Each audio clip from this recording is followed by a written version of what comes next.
Hello, and welcome to Mapping the College Audition. I'm your host, Charlie Murphy, director of MTCA. That's Musical Theater College Auditions. Check us out at mtca.com. And today we've got David Loud on the show.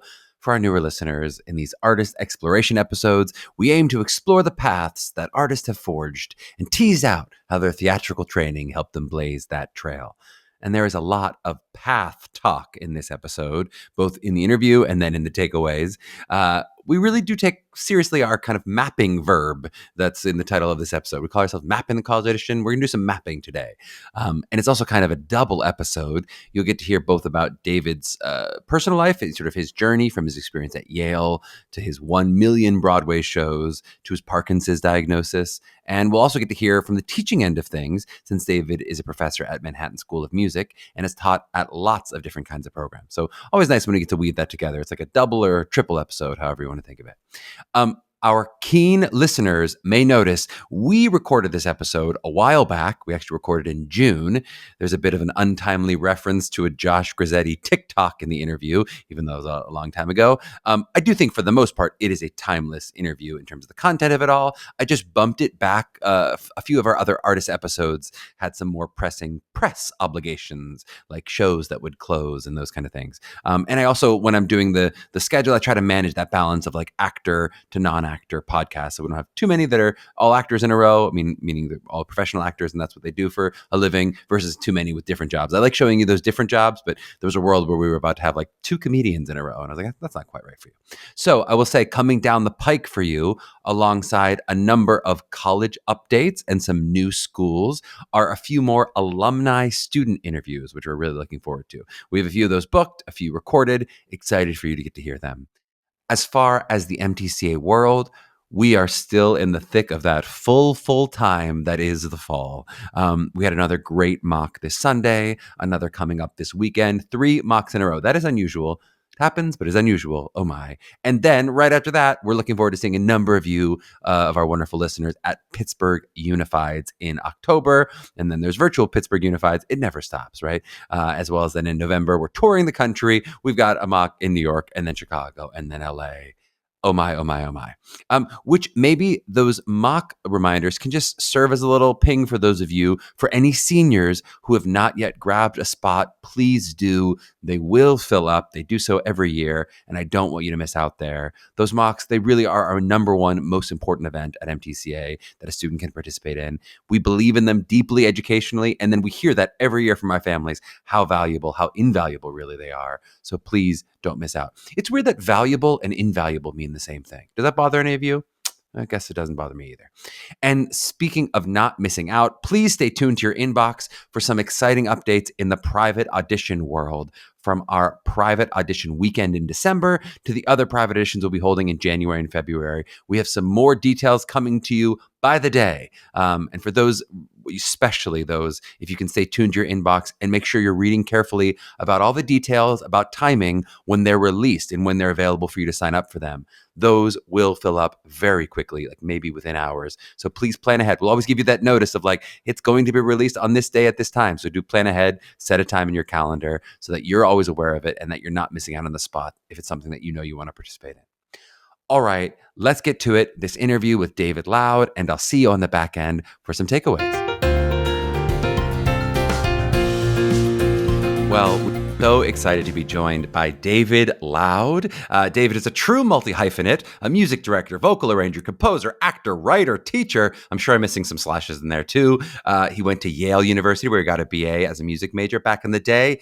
He's been music director of dozens of Broadway shows, including a ton of Kander and Ebb, lots of Sondheim, Ragtime. If you name it, David probably music directed it. And then also as an actor in Terrence McNally's Masterclass, also in Curtains, and he made his Broadway debut in Merrily We Roll Along, which is featured in the book. And I know there's a lot of other things in the book called Facing the Music, a Broadway memoir, where he details his Broadway career and also his struggles with Parkinson. David also previously has taught at Yale School of Drama, Boston Conservatory at Berkeley, and Fordham University, and is currently on faculty at Manhattan School of Music. So for our listeners, this is going to be a 2-in-1 episode. We're going to get a bit of MSM chat and a faculty perspective, as well as David's own artistic journey. David, welcome on the pod. How are you feeling today? I'm feeling great after hearing that beautiful intro. Thank you so much. We'd love to puff you up a little bit before we take you down. Exactly. Well, so I'm going to ask you all about your college and career journey, but I'd love to start, if we can zero in on David at 16, 17, looking at colleges. Of course, you ended up attending this wonderful Yale University.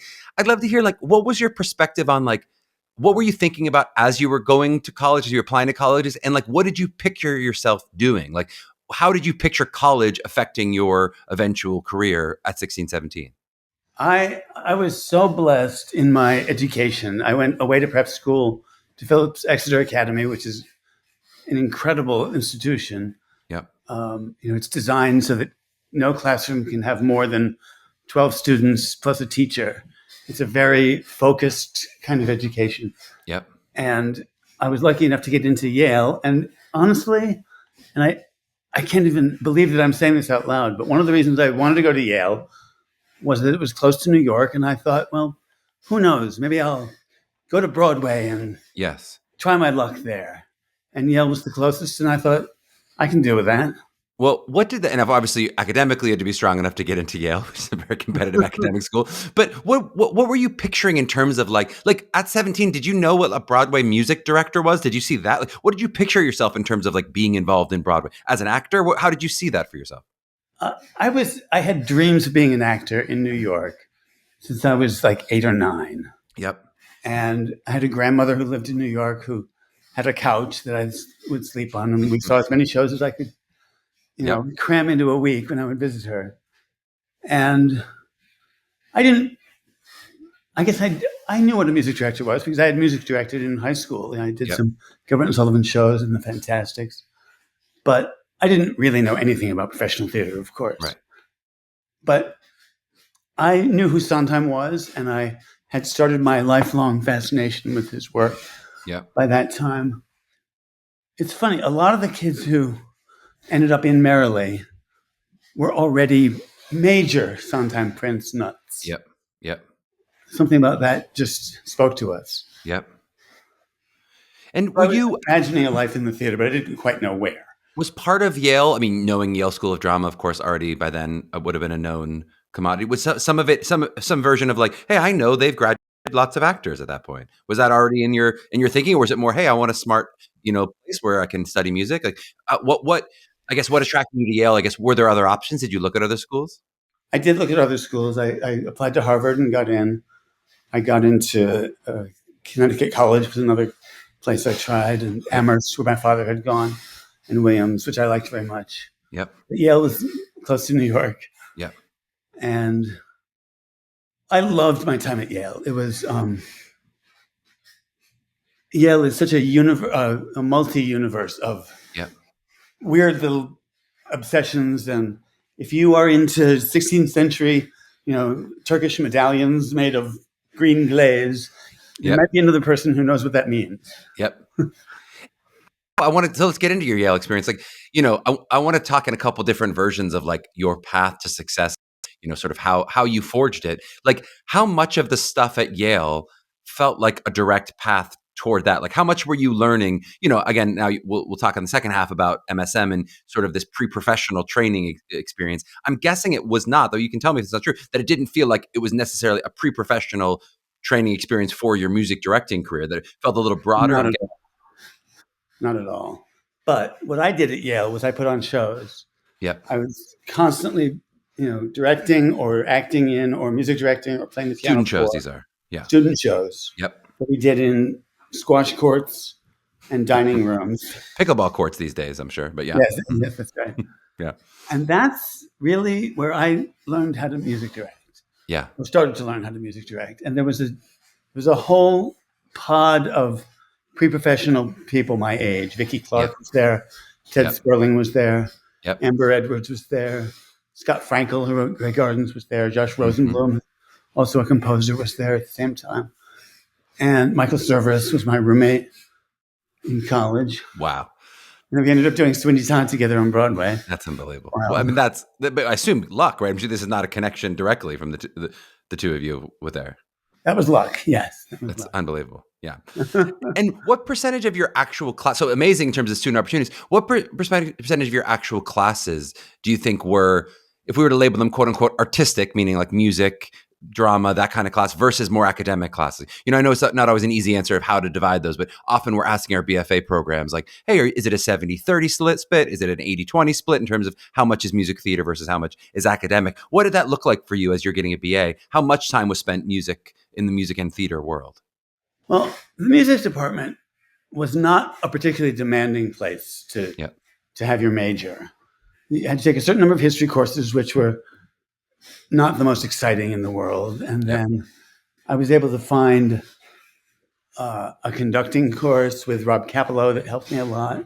And Maury Yeston was teaching songwriting. I signed up for that immediately. He also taught me freshman music theory before 9, of course. And I was definitely not looking for science courses to round out my, I took the bare minimum of anything that was far away from music. I took a psych course one semester, probably did terribly in that. And did that look like something like 40% of your classes in the music department? Do you have a sense of that? Was it about 50-50? 35 or 40. 35 to 40%. So about 60% was across the university then. Yeah. It was definitely a liberal arts education. It didn't feel in any way like a conservatory. Like what you're experiencing now as a teacher. But what about, so tell me now as we get into that path, let's talk about the post year. So, obviously a slightly different era than how it would be for students today, but I also think likely a different kind of path than a lot of our listeners who are looking primarily, they know they want to be actors, they're getting these BFA programs, right? We had Mary Mitchell Campbell on the podcast, we had Tom Kidd on the pod. Both of the paths they described were very different than the actor who showcases, gets an agent, that kind of thing. What was that like for you? So how you were close to New York City with Yale. You got, I guess, maybe lucky that you were roomed with Michael Cerveris. How is that experience of like now moving to New York and like quote unquote breaking into the business? What did that look like for you? It was like a little boy lost on the moon. I didn't know what I was getting into. And you're right. Yale was physically close to New York, but nothing could have prepared me for New York in 1981. Times Square at its filthiest and most dangerous, the AIDS epidemic starting.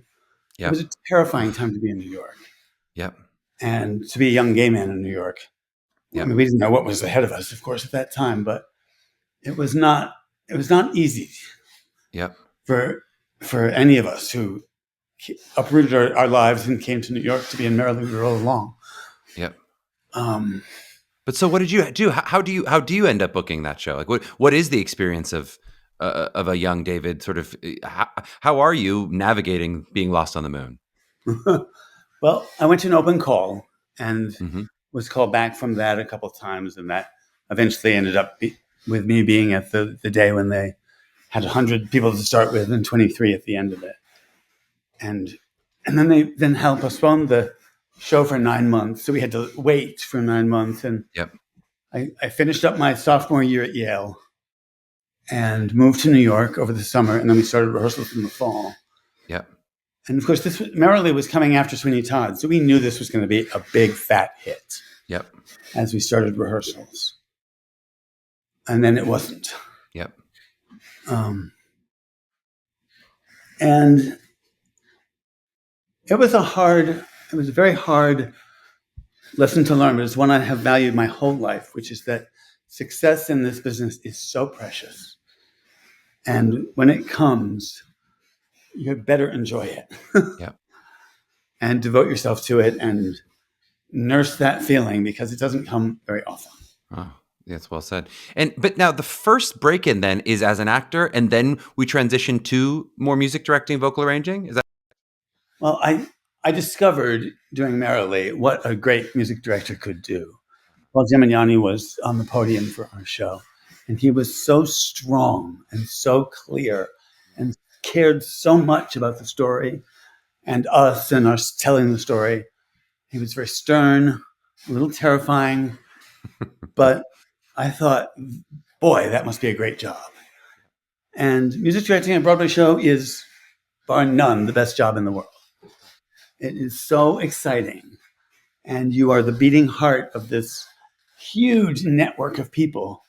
You have the actors in front of you up on the stage, musicians down in front of you below, and the audience behind you. You can feel them on the back of your neck. Mm-hmm. And you're the center. Mm-hmm. And it's a glorious place to be. Mm-hmm. And then, how did you make that jump? So did Paul then end up sort of mentoring you, or is it, how do you then make the leap to now you're going to music direct? I mean, truly, I'm counting 15 shows without even counting here. Like, so how do you make that transition then from that production of Merrily to now? The only way to do it is to start meeting people. And I had to start at the very beginning and be a rehearsal pianist at Non-Equity Summer Stock Theater Company. And, the people that you start in those scummy little places, those scummy little corners of the business, those are the people you're going to be with your whole life, sort of rising together. And I was very lucky. I ended up playing for a couple of shows in New York. I had an agent. I was sort of splitting my focus between being an actor and a music director for a while. And there was this role in Billy Bishop Goes to War, which is a 2-character play for an actor and a pianist. And the actor in our production was Scott Ellis. And we became friends. And as he got more and more out of acting and more into directing, he pulled me along as his music director. And we rose together. That's so cool. It's so cool. There's no way to audition, really, for being a music director. It has to be from people trusting you. We sit at home, carefully perched on our reputations, waiting for the phone to ring. And are you simultaneously composing and arranging? Is that something that comes more later, or is that something that you already had dabbled in that from school, so that was an experience that you're like, oh, I also do this? I had done some of that at school, but Scott asked me to do the arrangements for And the World Goes Round, which is the off-Broadway Kendra Nebb show that we created together. He had no idea if I could do musical arrangements. I had no idea if I could do musical arrangements. It turned out I could. And that's been a real through line in my career. Being able to handle voices and know what they're going to sound like when I put dots on the paper. That's well said. Is there something from the performing aspect of things, having not studied, obviously you went to school and did theater in school, but having not studied acting in the way that, your young students now are going to study acting in the same way, is there something that you feel like you learned in the experience of, here I'm in open call, I'm in my Broadway debut. Like, how are you sort of learning the craft of acting? Well, one lucky break I got was playing the role of Manny in Terrence McNally's Masterclass. Manny is the pianist who's on stage with Maria Callas the whole night. So I got to watch Zoe Caldwell, one of the greatest actresses ever known to this universe, I think, wrestle with that part and make it her own. We did 3 out-of-town engagements, and then she did 9 months of it on Broadway, and I was with her at every performance. And that was a great lesson in how hard even a great star has to work. To keep a performance fresh, to find what's going to be new that night and how it's going to affect the whole evening. She was extraordinary. And we learned from each other. I think that's the best way to learn, really, in theater. You can hear it in a classroom, but the penny doesn't really click until you're putting it in action. That's well said. Can we talk a little bit about your diagnosis of Parkinson's? So how does that now, as it happens, how does it now affect your career trajectory as you're managing this disease? I know my wife, Elizabeth, was just with you and last time, and you were still, at the time, I think, playing piano. So I can't imagine the disease makes playing the piano easier to do. So how do you get and figure out how I'm going to now live in the world with this diagnosis? I've been struggling with this lovely disease. It's the gift that keeps on taking for, I guess, 16 years now. Wow. And it did change my career trajectory. There's no way that I could conduct 8 shows a week on a Broadway show with Parkinson's. But miraculously, I can still play the piano.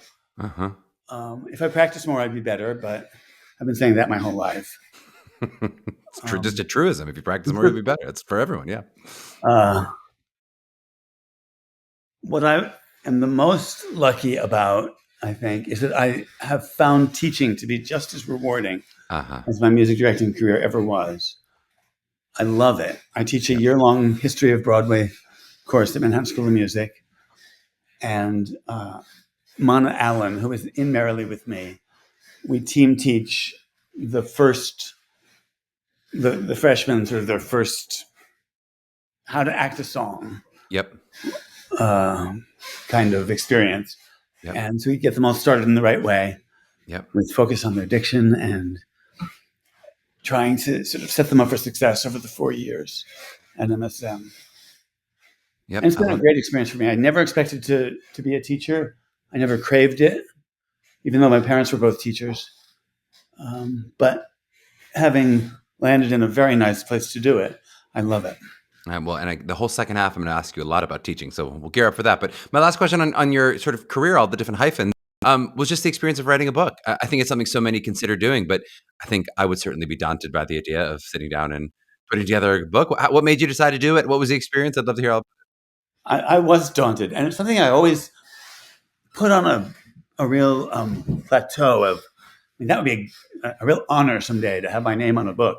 Mm-hmm. And I did a commencement address at a school that I went to up in the Adirondacks. And the act of putting that together sort of opened up a little window in my mind of exploration. Like, what would it be like to sort of write in detail about some of the things I've experienced? Mm-hmm. And I found that there's no book that tells you how to be a music director. There are very few explorations of that job choice. And there are very few people who get to do it, actually. So the market for this book as an inspiration to be a music director is not very large. If you think about it, there are about 15 people max at one time who get to conduct a Broadway show. And it's a competitive business and one that hasn't been really explored. That's one aspect of the book I wanted to just pry open the window to a little bit. And then my strange journey to Broadway, born in Ohio, listening to musicals on my parents' hi-fi, opened up this whole dream world for me that I knew I had to be a part of. I wanted music like that in my life. And sort of without any care for the heartache that everybody predicted in that career, I just went forward with it. And then dealing with the Parkinson's is the other aspect of the book. Because it really did force me to focus on what I had found so precious about being in that privileged space. Caught between three worlds, conducting beautiful music. No, you mean it's so beautifully said. And you talk about sort of early life, all the privileges of I got to go to this great school and then this great school and then this happened, and then of course then all the things that happen in this business that are not the hardships too, that are not the things that you go, that was not the most lucky. That was, okay, well, let's take a little break and we'll run some ads. And on the back end, we're going to ask all about your teaching experience. We'll get a little window in MSM and just into you as a teacher as well. So back in a flash. Okay, we are back with David Loud, and we're going to pivot to the educational side of things. So I'm happy to talk as much as you want specifically about MSM, especially to add on to some of the stuff that we covered in our Liza Gennaro episode. But I also just want to get your broader perspective on students today, especially coming so directly from the professional world and now really being in the academic. First off, I guess I'd love to hear from the different schools you've taught at. You've taught at all these different university environments. You've really covered the spectrum of the BA programs, an audition-based BA program, and now 2 conservatory-style BFAs. You're like one liberal arts BFA away from getting a bingo with all of your different kinds of schools you taught at.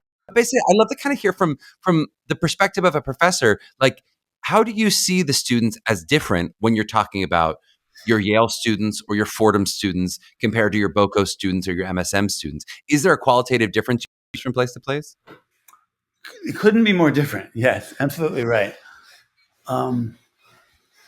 The Yale students that I was teaching were Yale drama students. They were very talented actors who were not selected for their position at the Yale Drama School by anything musical. So they were Right. These are Yale MFAs, you mean you were teaching?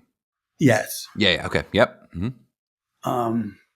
So those were, in a way, the most beginnerish of my As students. They were musicians. sort of Yeah. actors terrified to sing. Yeah. That makes sense. So a lot of that was, just getting them to relax their shoulders and take a deep breath and make some sound. And it's interesting I find when you have a talented person whose talents do not include experience with singing, you have to really chase where the door is going to be for them. Could you pretend that you are doing this Shakespeare monologue, which you're so comfortable doing? Yep. But can you take that same confidence and breath support and control and turn it into a song? Yep. And sometimes they can and sometimes they can't. Yep. That's so interesting. I found that, yes, certainly with plenty of actors, that's true for singing, where that will be their Achilles heel, though many, of course, are comfortable enough. The other thing I found that, which always fascinates me, is like when you ask someone to improv, that there's some actors who are like, I'm so confident on stage. And then it's like, all right, now you're in an improv scene, and they like freeze up and headlights and they would say something vulnerable somehow about having to express yourself, even if you're so confident as an actor doing that in some ways, when then you're off script, or then when you're have to sing, and even though you don't have to sing beautifully, just sing. You really do see a different human being come out sometimes. Yes, and then some people can do all three. Who knows? Yeah. And okay, but great. So those are the. Give me the. Oh no, go ahead. You. I was just saying, musical theater actors are some of the worst improvisers. Oh, for sure. End up in long runs, and Yep. Their strength is their consistency. Yes. And they can keep it fresh and new every night, doing exactly the same thing. But when it's not exactly the same thing, they don't know what the fuck is going on. Yep. You see that a lot. That's so true. I was saying, okay, so that's the Yale MFAs. That's one kind of student. Then talk to me about the Fordham and the BOCO and the MSM students.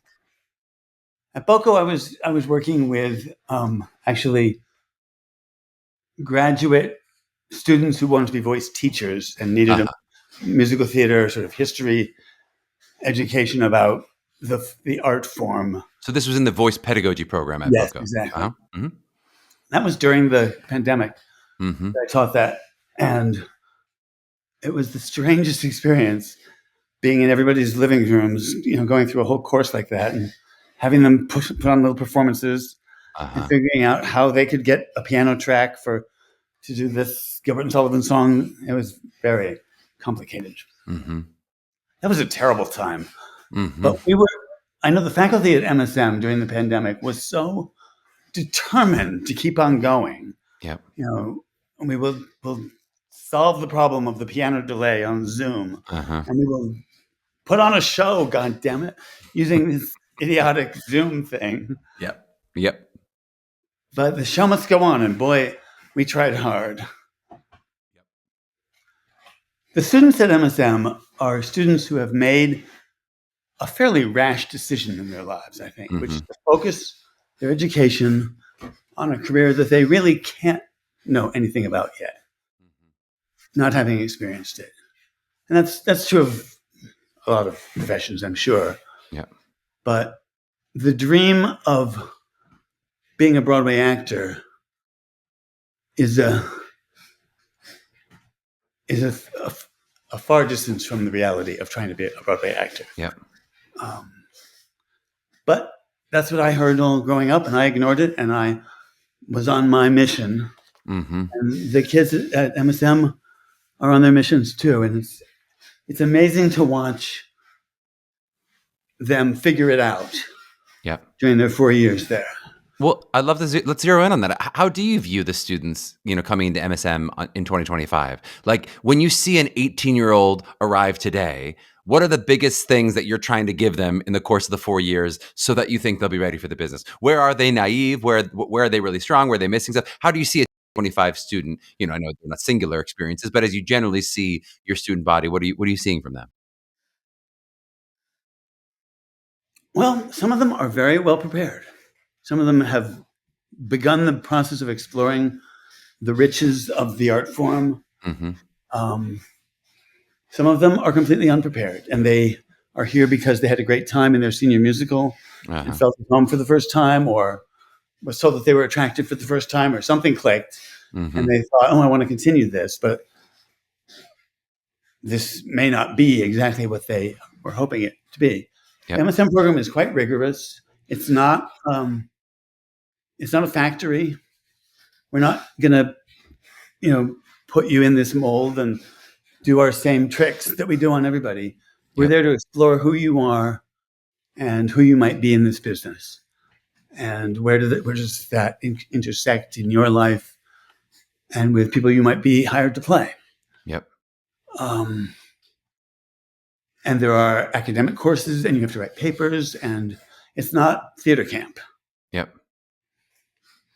But what MSM has going for it is the faculty. Yep. And the proximity Yep. to all of Broadway. I can get anybody I want to come talk to my students. Yep.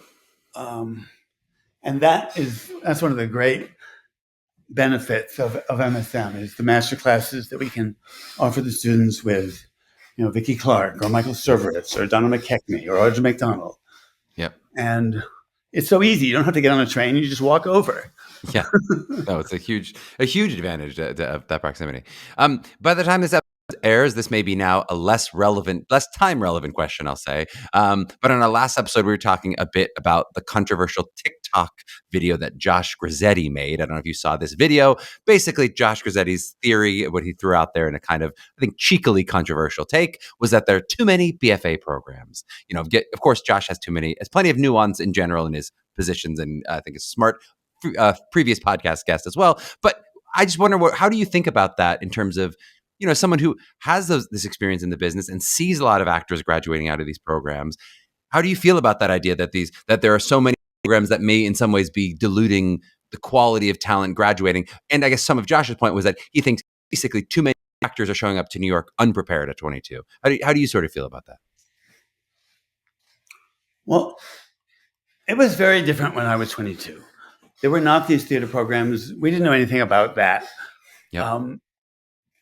You got some theater experience doing summer stock or in your college if you were lucky, or somehow you had to sort of educate yourself and then show up at the right place at the right time. And maybe there was a part that could actually teach you what the business was like.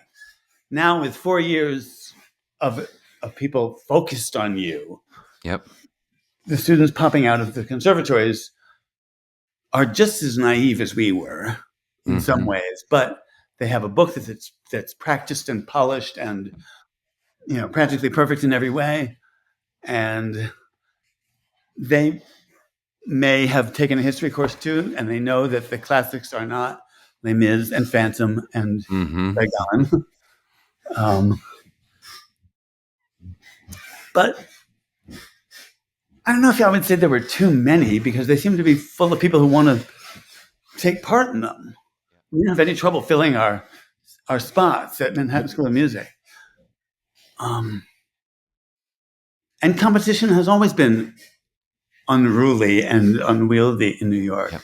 There have always been too many actors for a reasonable hope of getting a job in the city. It's deathly competitive, and I think it's always been like that. Yep. Well, let's talk about that. So, and you talk about kind of your unconventional path of, or not necessarily unconventional at the time, but you're going to an open call and figuring it out from where you are. How do you see, when you look at your students' success today, in 2025, how many of them do you feel like we're seeing that kind of, let's say, what they're envisioning of a showcase to an agent, then a linear trajectory in terms of how they see their career success? How many of them do you see doing that as something that's more unconventional? We had one big success this year with Jasmine Rogers, who went to MSM for 2 years, found herself working, and was in, I forget what she did before, but all of a sudden she's Boop. Yep. And that's amazing. Yep. She did cabaret with us at school and a couple other projects. She was obviously a woman to watch. Yep. And she got the agent, and she got the job, and she's the star, and she got a Tony nomination, and we were just thrilled for her. Yep. Thrilled for her. But that is so not going to happen for everybody. Yeah. It does seem like a bit of the vision of, I think, some students who maybe would choose an MSM over at other schools. It does seem like a lot of that success, because you are right there. You'll see more students who are leaving specifically early because they go, I'm in New York City versus people. If you go to Carnegie Mellon or Michigan, you're more likely 4 years Yeah, removed from the city not it's not impossible. You could over summer book something, but it's more likely to be discovered in that. And it seems like maybe that's a little bit some of the vision. At least when I hear our students, they'll go, "That's what's right, attractive about a school like MSM is sure. that I could be right there, and that is a possibility for me."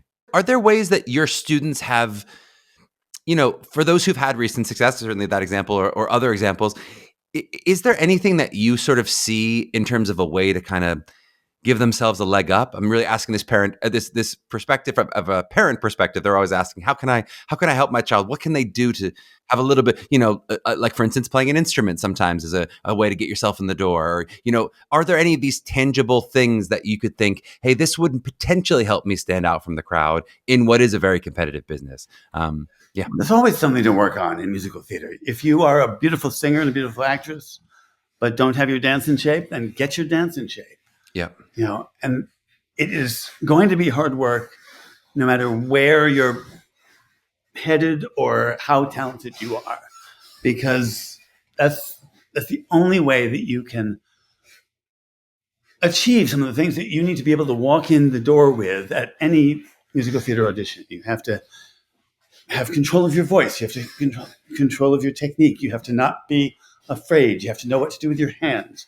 You have to know what to do to stop your knees from shaking, and you have to be able to act. You have to be able to deal with text. You have to be able to take notes and take direction.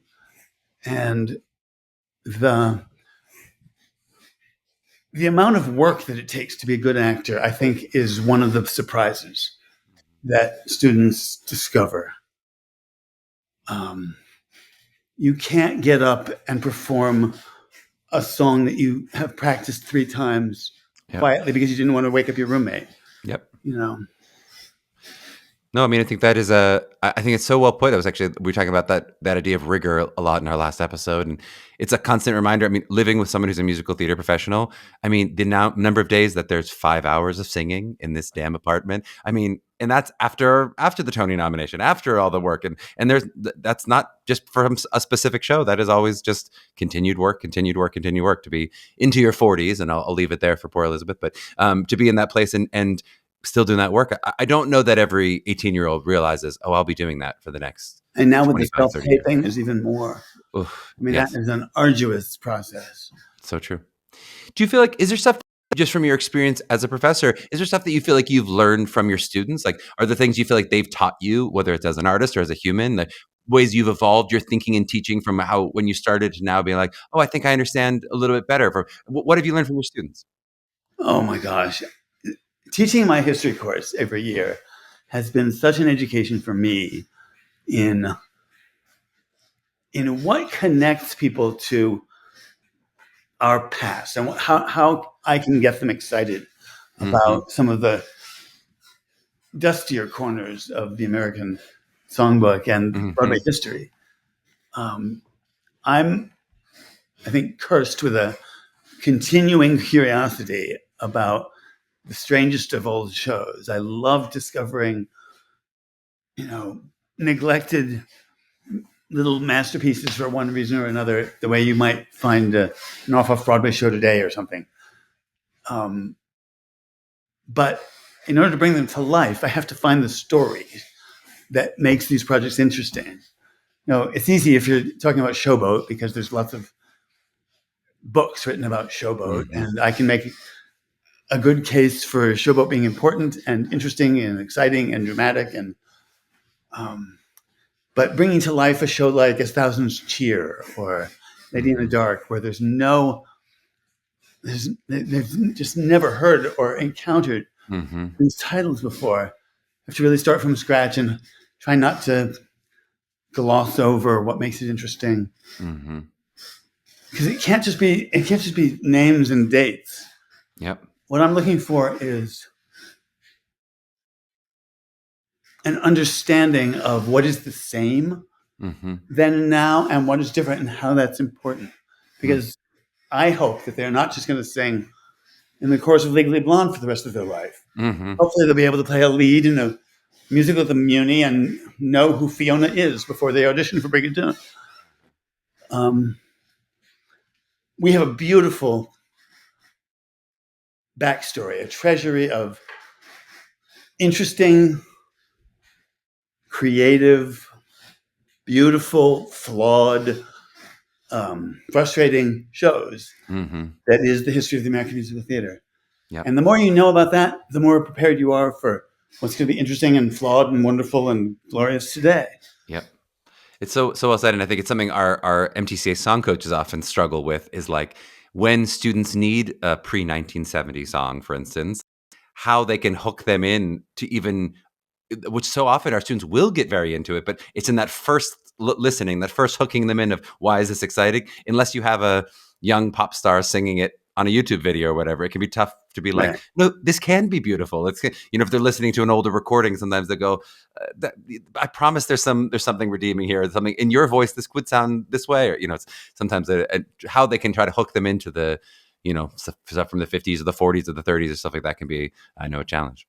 And people talk about, I need to get a golden age song, like it's this closet that you go in and pick something musty out of, and shake it off and hope it doesn't smell too much in your book. Well, it's also crazy because that was a time period where that was, and now so maybe we're talking about a little bit later in America, but where that was popular music, where musical theater was what my grandparents listened to as like pop music. Yeah. That was their Taylor Swift. All of America listened to Oklahoma, and Carousel. That's right, and The Sound of Music, and The King and I. And so it's so funny to think of that as dusty now. When you're like, if anything, that's modern musical theater is what's is in the more dusty place of it. Let's wrap tonight with I just love to talk about advice for parents. We have many parent listeners, and for those who are anxious about, we've made a couple little remarks toward the percentages and the competitiveness and how naive and crazy it is to ever go into this industry. And so for the parent listeners who are, that's what I've been saying to my child all this time. Anything you could add just about kind of how they can best support their children entering the arts? Well, that's a great question. I think that the choice between that students are making between going to a conservatory and a liberal arts program is certainly an important choice. And I wouldn't give up my liberal arts education for anything. But a conservatory program can also be a well-rounded, life-supporting, not life-constricting experience. I'm not saying that they all are, but my goal, certainly as a teacher at MSM, is to discover what is special about each of these students and help them to grow it. That's well said. David, thank you so much for the time today. It was so good getting to chat with you. I really appreciate it. Well, what a joy to talk to you. And we know if people wanted to check you out, we know is it at Facing the Music is where they could check out you have an Instagram handle, they can buy the book. Anything else that we need to plug for the people? Facing the Music, a Broadway memoir, available at Amazon and fine bookstores across the nation. I love it. Maybe even some unfine, dusty bookstores. Yeah. David, thanks. I really appreciate it. Thank you so much.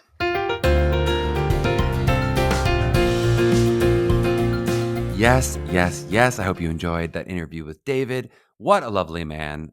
Elizabeth, my wife, knew him really well. So when he reached out about coming on the pod, I was deeply honored. And always, I would say, very exciting for us as a podcast when the reach goes in that direction. It's happened a few times to us now, but every time I'm like, oh, it's so nice, right? Normally, we're the ones doing the inviting of, hey, you're an interesting person. Would you like to come on the podcast? But it's really cool for us when it's in the reverse.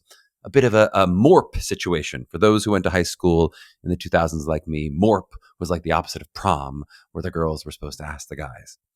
Okay, this episode could not be a better one to talk about paths. So we've done it before, but I think it bears doing multiple times and hopefully from a slightly different perspective and the way we're going to talk about it. I think especially since this podcast is called Mapping the College Audition, when we talk about what is your map, this is what we mean. So I really appreciated David's perspective in the way that he talked about kind of falling backward into music directing. Nothing new there from an informational perspective. As listeners, you've heard versions of this many times, of those kind of like stumbling backward into Broadway, how that happens in different ways. However, I just want to take a second and break down that metaphor a bit because I think it's helpful, especially for young people who are looking forward at their lives and the way that they do that. When you're 17 and someone talks about charting a path to success, I think what a young person imagines is like getting Google Map directions, right? They think I'm at point A. I know I want to get to point Z. Let's say, for example, that point Z is Broadway now. So I just have to follow this like alphabet of steps and then I'll get there, right? And even I think young people are smart enough to realize, some of those steps will surprise them. It's not that they think it's going to go A, B, C, D and go straight that way. Many people, I think, recognize that. But I think in their heads, often, and because this was true for me, it feels like it'll just be like a rerouting. Like, C got a little off. And so then I'm back on D, but I'm back pointing to point Z, right? And if the A and Z don't work for you, whatever, we'll do our best with this metaphor, right? But I just want to share from the perspective of someone who is halfway through their life right now, hopefully not quite halfway, we'll see, but a little bit farther along in their life, lost in the wilderness, as all adults are. I want to say that is not the experience of most people in this industry, that you're going from point A to Z with purpose, right? I suspect that's true in like life more broadly, though I don't know the reality of every lawyer or every doctor and how structured their path is. Certainly from the outside, the path of a doctor feels very structured, but I know for myself, from friends and colleagues, that is not what most artists experience are. So when we use that metaphor, and we use it before on the podcast, of like blazing a trail, I think it feels obvious to some when it's someone like Shakina Nafak saying it, who felt forced to blaze a trail because she didn't feel she saw a direct path to success for someone who looked exactly like her, right? Or who had exactly her experience. But the truth is, we are all blazing our trails, right? We are stumbling blindly and figuring it out day by day, year by year. And I think maybe the most novel point I'm trying to make here is that for most people, point Z is not a stationary destination that anybody is reaching, right? It just doesn't actually exist, right?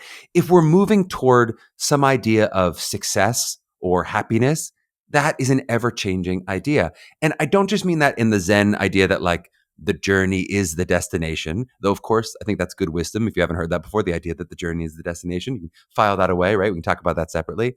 But I more mean for the vast majority of our MTCA students, and we've seen this now in over 20 some years now doing this, that many of our students have become young adults and not even so young adults, have become full adults, right? Their point Zs do shift, right? And maybe even more importantly, I don't even just mean that they may shift so largely that you decide to become a music director or an agent or an entertainment lawyer, or that you don't want to be an actor at all, right? Or what that larger point of your professional career would be. I mean that in their experience of navigating their path, they will likely not have a single point Z that they're even striving for. And again, let's use Broadway there, right? Some will. And so for the idea, some people, the idea will be Broadway. It will have been Broadway at 17. It will stay Broadway, or the idea of, doing a Broadway show that will stay as their point Z, right? And then for them, for those people who have that static idea, when they book it, they find out that point Z is actually only point B, and they got a lot more alphabet to do. And then what do they do next, right? But I would say for most 22-year-olds who are graduating out of college, they're going to have a more ineffable goal in mind, right? Of maybe it's about working. Maybe it is just that broader idea of success. Maybe it's being able to support yourself as an artist, right? But it's not necessarily Broadway or only Broadway, which means, and it's kind of the point of this takeaway, that when we're talking about trails that previous people have blazed, we tend to have a bit of this like post hoc ergo propter hoc idea, right? That means like we assign a causal experience or a causal relationship when we're looking back and telling the narrative of other people's lives. We think this happened to them because they did this, right? And we think what we're looking for when we're talking about charting a path is what is the way to get to point Z? And this other person has achieved point Z. So how do I follow steps or similar steps that they followed in order to get to that place? But I think when you're listening to this podcast, it's more useful to gain insight from the way people have navigated their way through the forest, right? As opposed to paying specific attention to the specific steps that they took, right? Because when you're walking your path, you won't be following Google directions with a set point in mind. You're going to be making a series of decisions that is moving generally in a direction. It's moving you towards something. It's not that you're wandering aimlessly, but it will be an ever-changing navigation, both in small ways constantly, and then potentially in those larger ways when we talk about actual career changes. But even before that career change, before the idea that you might go, hey, I don't know if I want to be an actor at all, right? there's all these little tiny changes of what is regional theater, what is Broadway, what is off Broadway, what is TV and film, what are commercials, what are all the things that I'm going to do. It's not going to feel like a singular movement of direction, is I guess what I'm putting. Maybe I'm saying that so pedantically and that's obvious, but I don't know that that's obvious to everyone. And that wouldn't have been obvious to me at 17. I would have imagined that was the way I was going through my life. Okay, let's hit a few more practical sides of this. I did appreciate from David when he's talking about the BA versus the BFA difference in this field, especially as someone who had a BA himself, but now teaches at a BFA. I think it's a unique experience that he's had, and I thought he explained that really well. I also thought a really cogent description of some of the positives of a school in New York City. We've talked before about some of the upsides and downsides, right? The downsides being potentially that lack of a cocoon, right? And even here, we see some downside in the upside of someone booking a show, and maybe that person didn't actually ultimately finish their degree. I don't know their exact situation, right?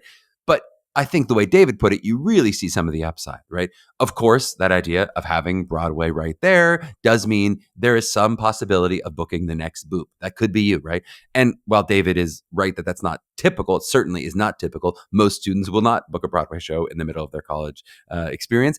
It is definitely more possible statistically than if you're going to a school in Florida, right? It is just, you will have more availability, more possibility of doing that at any New York City school, right?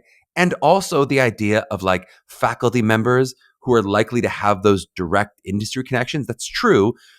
That part, the idea of having the industry connections, that's likely true at a lot of schools, especially prestigious schools. But the idea of the ease and ability to actually get them to come and do a simple masterclass, that's unparalleled in New York City, right? Of course, you'll hear about all these wonderful programs that do fly in amazing casting directors. They fly in directors, they fly in actors, right? They do all that stuff. But it's much easier when you're talking about a subway ride versus talking about a flight in a hotel in terms of the availability of those people to do those kind of masterclasses.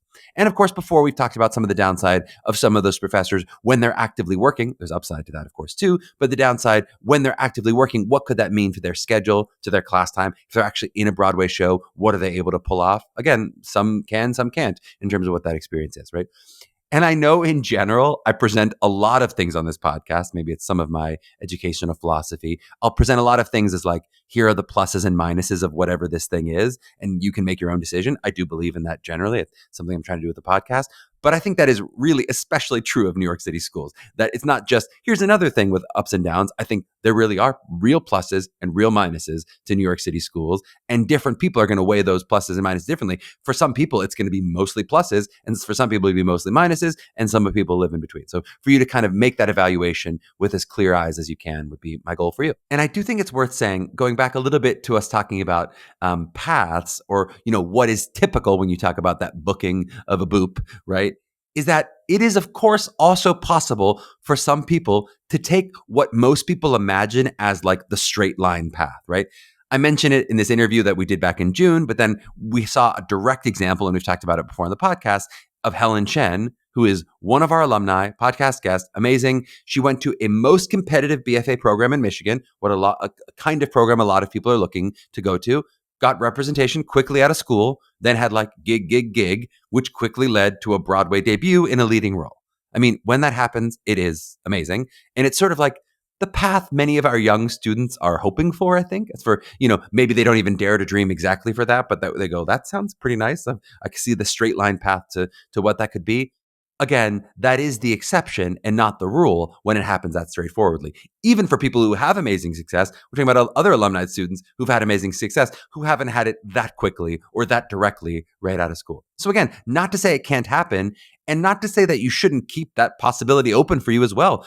It's great when that can happen, right? But that if you're being smart and you're thinking about all the ways that you might navigate this career, that you want to think about the broader trudging through the forest idea than if there's but of course, if there's a yellow brick road for you to go follow, go ahead and follow that road. I'm not saying like you should dive off the road into the forest if someone's like, hey, I want to represent you, and here's this Broadway audition. If that's what you want, of course, you can take that straight line path as well. It's just that for most people, it won't be that simple. There will be likely more obstacles in your way.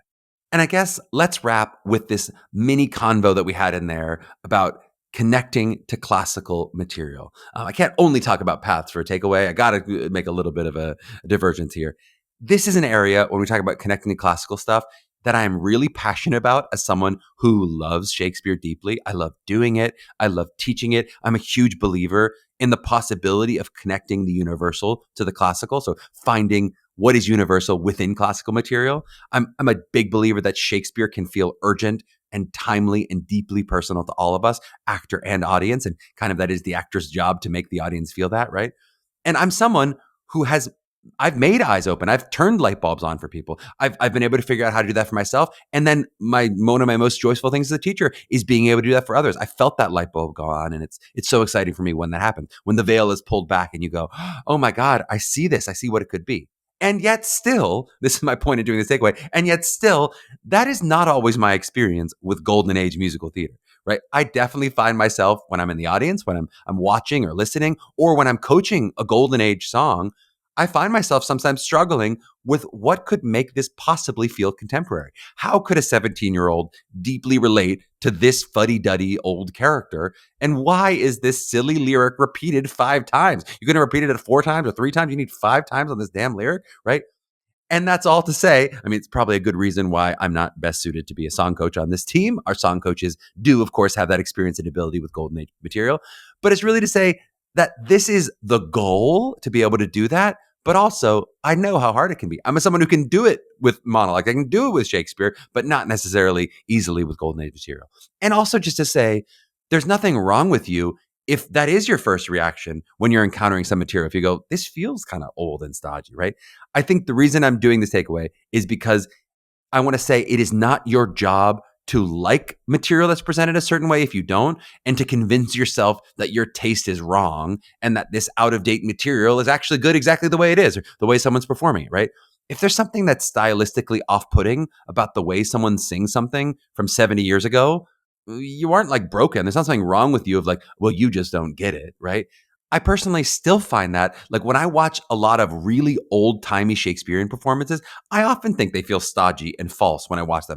Not necessarily that I would judge them that they are false, but I just notice like, hey, that was a different time period. That was a different way of acting. We would not do that today. Today, that would feel false. It wouldn't feel truthful. It wouldn't feel realistic or real to a modern audience, right? But your job as an actor, it's not to like force yourself to like something that you don't like, right? Your job is to search for and investigate what is personal to you, what could be personal to you within that classical material itself, not within somebody else's performance, right? What is your point of view as a 17-year-old living in 2025? And how can you bring that point of view to this material? Right. That doesn't mean you'll necessarily perform it in a completely contemporary way, or that there wouldn't be some stylistic aspect that you would honor in the material that could make it different than a contemporary piece. But your job as an interpretive artist is to connect to the urgent and the now. Your job is to connect to the universal in this piece, to discover why it's been passed down through the ages, through so many hands. And we normally are going to find that universal within the specific and within the specific within ourselves, right? We're normally able to find our way in by connecting something so much to ourselves, to our own experiences and our own imaginative ability, that the rest of it can follow and really can connect to the universal. You know, I don't know exactly what it's like to be a jailer's daughter in love with a prince, right? But I do know what it is to have an unrequited love. I do know what it is to feel foolish.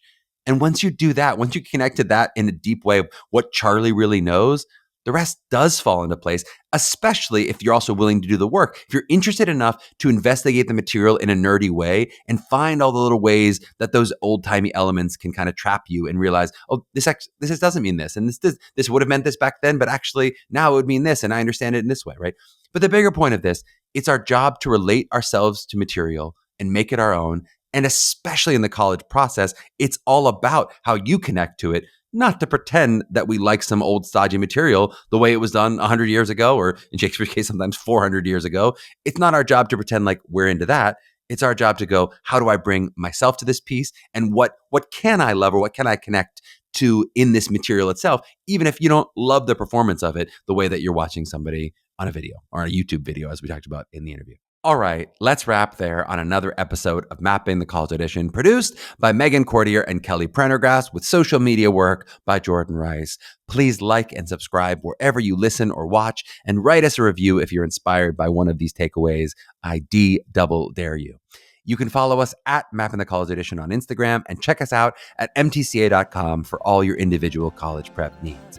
To my young artists out there mapping your journeys, please trust that you're enough for the right program exactly as you are right now.